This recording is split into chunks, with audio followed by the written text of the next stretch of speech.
Welcome to Essential Dynamics. I'm Derek Hudson. I'm the host of the Essential Dynamics podcast and the creator of Essential Dynamics, a framework that we use to figure out how to work together in organizations, how to get hard things done, and how to deal with the challenges of life.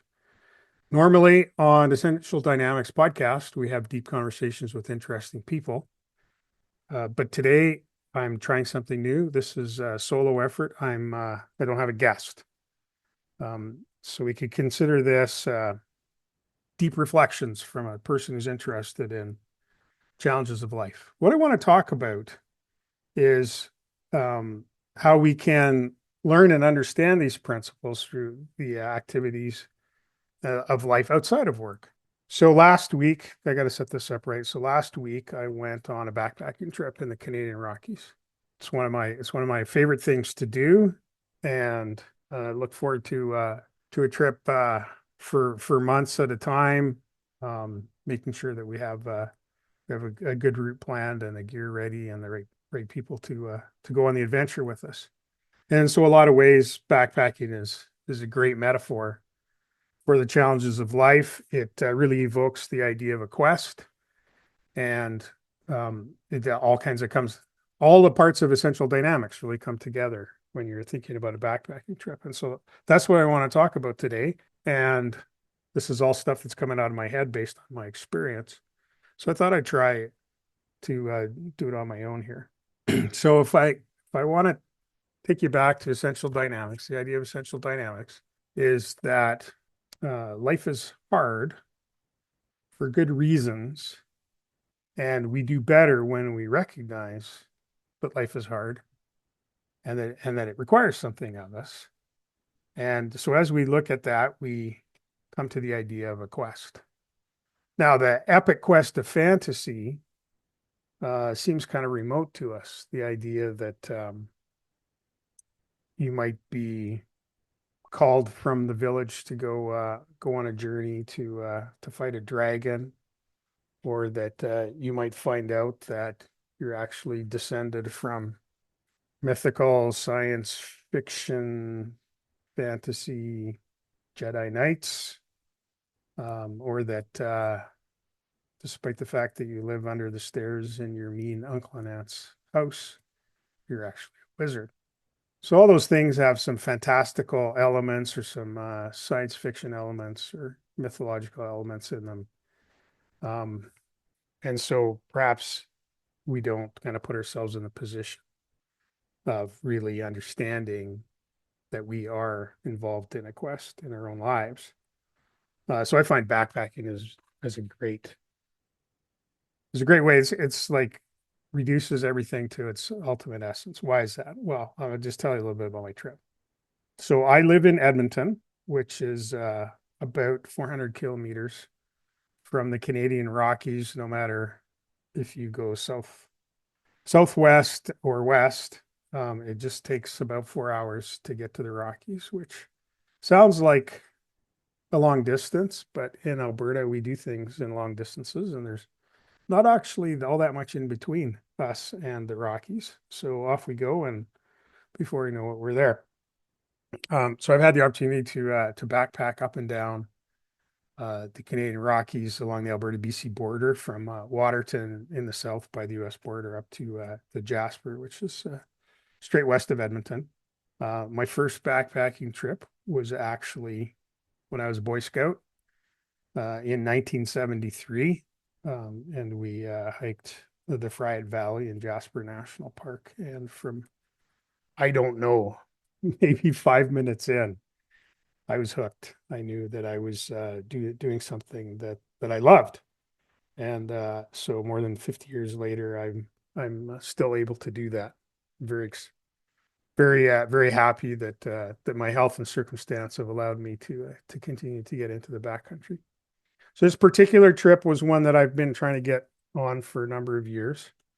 Um, it's about 40 kilometers in length and involves over 4,000 meters of elevation gain. It actually starts and ends in different points along the highway that are relatively similar in elevation. So that 4,000 meters up is also accompanied by about 4,000 meters down over the 4 days. We crossed four major alpine passes and hiked from near Saskatchewan River Crossing, which is near the Banff Jasper border, um, north to a place called Sunset Pass. We camped at Michelle Lakes and Pinto Lake, and we were able to camp above tree line, hike above tree line, and have all kinds of adventures. So, why is this a big deal? Why is backpacking a big deal? Why is it a big deal to me? Well, first of all, I really feel connected to the most important things when I'm in nature. And the wilder and remoter and more challenging that nature is, the greater I feel that connection. And for listeners of the podcast, you know that from time to time we talk about things in more of a spiritual dimension. And I have to say that I feel close to my creator when I am in some of his most epic creations. So I very much like getting away from the busyness of the city, getting into some of the most beautiful country in the world. So that's one thing. The other thing is that the combination of that with the effort that it takes to get there makes those valued experiences more worthwhile. If it's hard to get to a beautiful place, you appreciate the beautiful place, maybe perhaps a little bit better. And another thing is that there's this extreme amount of self-reliance that you need to have on a backpacking trip. You head out and literally everything that you're taking with you is in your backpack on your back. There's a dynamic tension to backpacking. You want to be able to have all the stuff that you need, but everything you put in your pack weighs something. And if your pack's too heavy, then you either can't accomplish the journey that you set out, or it becomes far more difficult. So there's always an optimization problem, which I've been enthralled with for years. For how do I reduce the weight of my pack and increase my comfort, my safety, and my ability to get the job done. So you put all that together, it's pretty compelling for me. But I do want to relate this more specifically and directly to essential dynamics in kind of a step-by-step way. So if we think about it, first thing in essential dynamics we talk about is that there's a quest. And the nature of a quest is that it's hard, is that we are trying to accomplish something that's not easy to do, but that's for some reason is worthwhile. And so what would be, so we talk about purpose. And what would be the purpose for a backpacking trip? Well, I've already said that I really like getting into the wild places, into the high places, into some of God's greatest creations. I like so so that could be a purpose. Purpose is I want to go to a place that I haven't been before, or a place that I've been to and that I want to go back to because of what's there and what I can see. There's also the sense of adventure that comes from that. So I'm going to go to a beautiful place, but it's going to be hard to get there. And so that sense of adventure and challenge certainly comes up.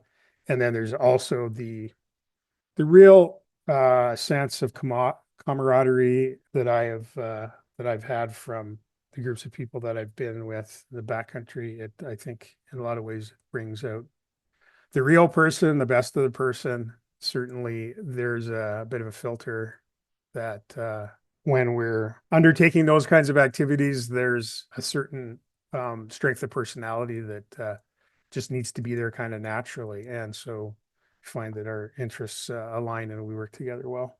For purposes of this trip, let's say that I had a purpose X and a purpose Y. We talk about that. And so purpose X in some sense for me was that if I completed this particular trail, I will have hiked all of section E of the Great Divide Trail, and that's the part between Saskatchewan Crossing and Jasper. And to be totally technical, I now have hiked all of section E except for the highway parts where there isn't a trail, and I might catch those in the future just to say I did that too. So there's a particular place, particular section of the map that I wanted to cover. When you head out, like in this case, we before we started our hike, we shuttled cars to the other end of the hike. So there's a pretty clear purpose. So we're going to leave point A, and 4 days from now we're going to arrive at point B, and that's the purpose, and is to get point B. Now, of course, that's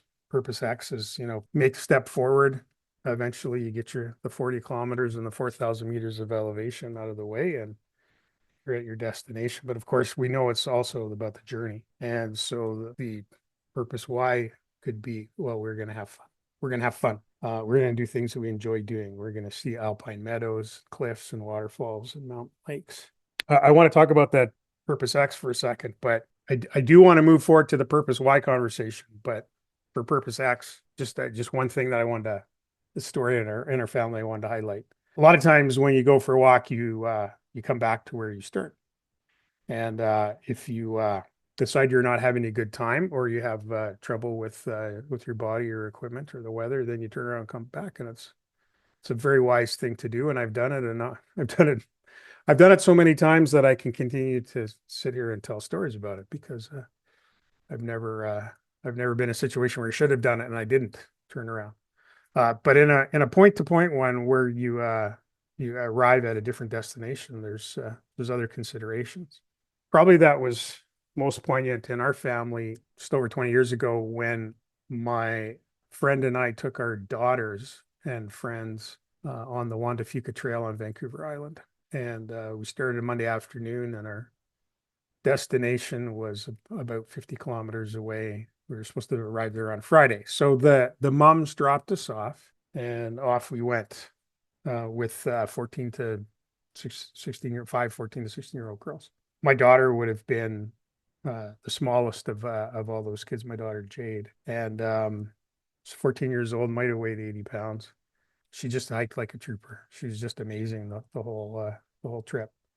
And at one point I asked her, I said, Jade, like, you didn't complain, you just kept walking. And what was it that made you so tough and so capable?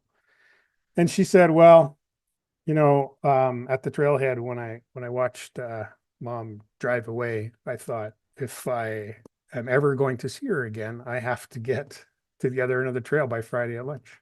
It was a very, very, very clear purpose that she had. And so in this case, that's our purpose X. We're going to go from A to B.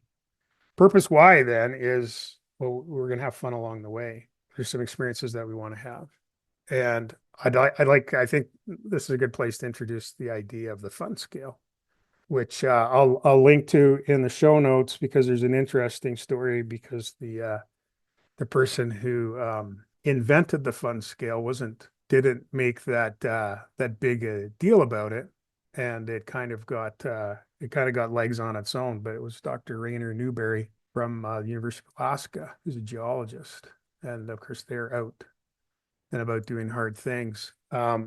So type 1 fun is fun that's fun while it's fun. Like, you do it and it's fun, and you're having fun. I think playing basketball, water skiing, those kinds of things are just fun.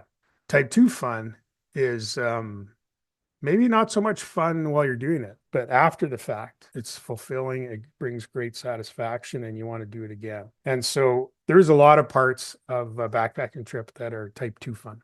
And I think it's a very important for us to understand why type 2 fun is important for us, because it fits this idea of a quest and opposition. Type 2 fun has to be hard. Type 1 fun is just enjoyable all the time.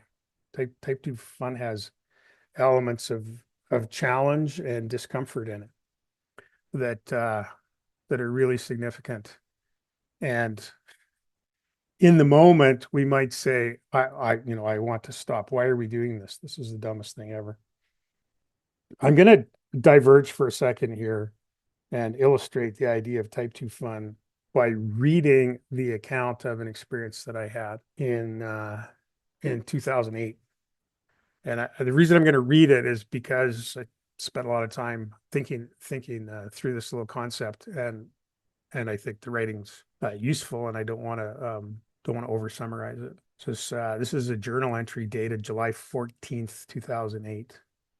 I spent last week at the LDS Scout Venture Camp based in Kootenay Plains, Alberta.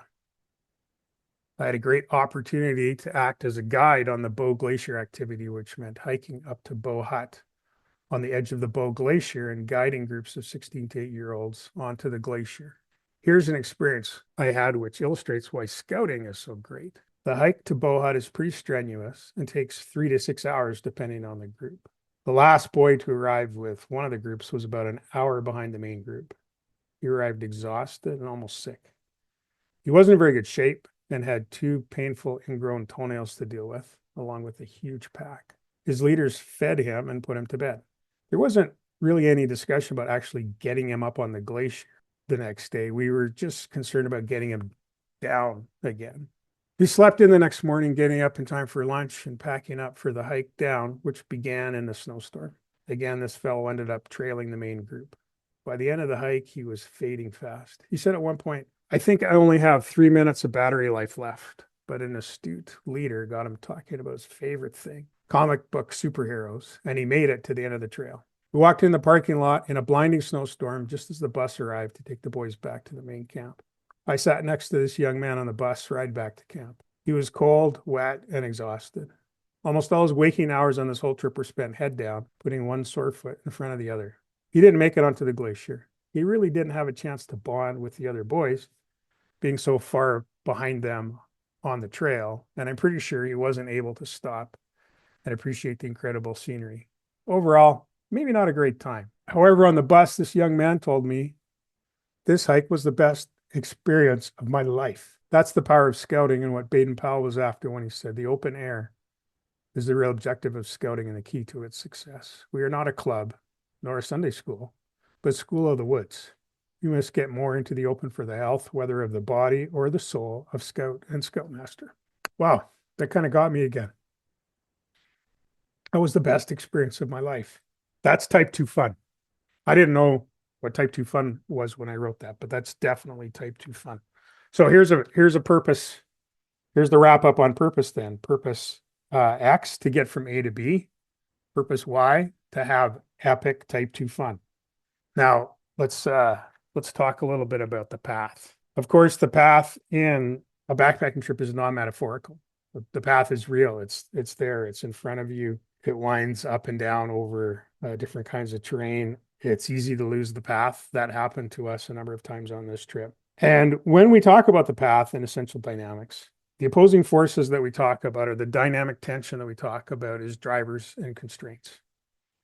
And a lot of times when I talk about path, I go to physical examples and of drivers and constraints. And one of them, it's apt for skiing and sailing and surfing and things like that, is just this idea of gravity and friction. If you stand at the top of a mountain on a pair of skis, the way you get the driver for getting down to the bottom of the mountain is just gravity. It's the attraction of the center of mass at the center of the earth at 9.8 meters per second squared that it's pulling you down. And what's keeping you doing that in an instant is the fact that you have edges on your skis. You have some control over that, and you can apply friction to allow you to turn and brake.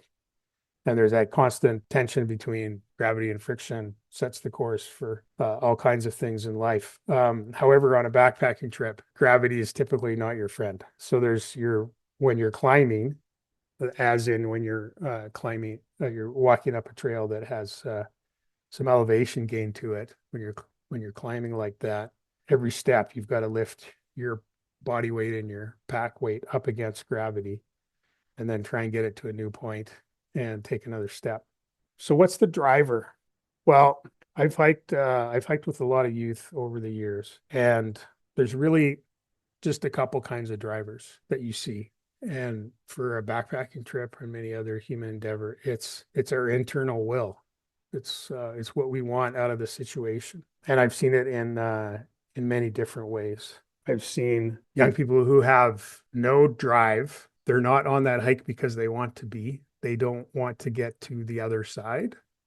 They do not want to enjoy the experience along the way. There's some kind of external force, a leader or a group expectation that they have to keep up or they're going to get left behind. Maybe it's fear, maybe it's social pressure. That driver doesn't work very well. It doesn't work very well on a hike, and it doesn't work very well in life. I've also seen young people being able to tap into a driver that they didn't know that they had. I remember an experience years ago as a very, very young scout leader. I had a bunch of boys. We climbed a shoulder of a mountain and got a fantastic view.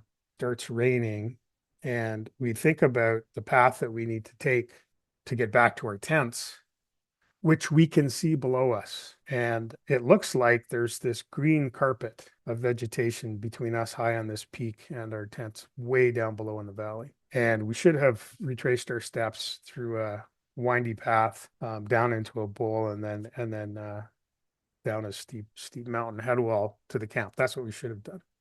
But this carpet looked so inviting that we started into it only to realize that that carpet was spruce bushes that were 6 to 10 feet above the heads of these 12 and 13-year-old boys. And it was raining, and we were just fighting through the brush, making our way slowly down. We got to the point where we had most of the boys in tears or almost in tears because they were so uncomfortable and a little bit scared. And I was worried for them. Like, you can get hypothermia. We couldn't just hike it off because we had to get through this brush. We knew where to go, but it wasn't easy. And in this situation, one of the young boys and my brother, who was an even younger co-leader of mine, discovered that there was a spruce tree that was very specifically placed on the top of a little rock outcropping. And it functioned like a pole vault. And if you pulled it back hard and then took a couple of running steps, it would fling you forward several feet off this rock outcropping. And your fall would be cushioned by these spruce bushes that had been our nemesis to this point. When they discovered that, the boys all lined up, and one by one, they launched themselves off this spruce pole vault and into the bush, and laughed and giggled, and their spirits perked up so much that as they made their way into camp, they were soaking wet, laughing, and in a hysterically fine mood because of the fun that they were having. What did I learn from that? Well, I learned that there's more. There's more deep down in even a 12-year-old that can function as a driver if the conditions are right. Well, this has been a fun conversation, I guess, kind of a one-way conversation, which is unusual for me, but there's lots in my head about this. And as I see the time winding down for this episode, we've covered the quest, we've talked about the purpose, talked about the path. There's still more to go. In our next episode, we're going to talk about people, and we're going to talk about flow.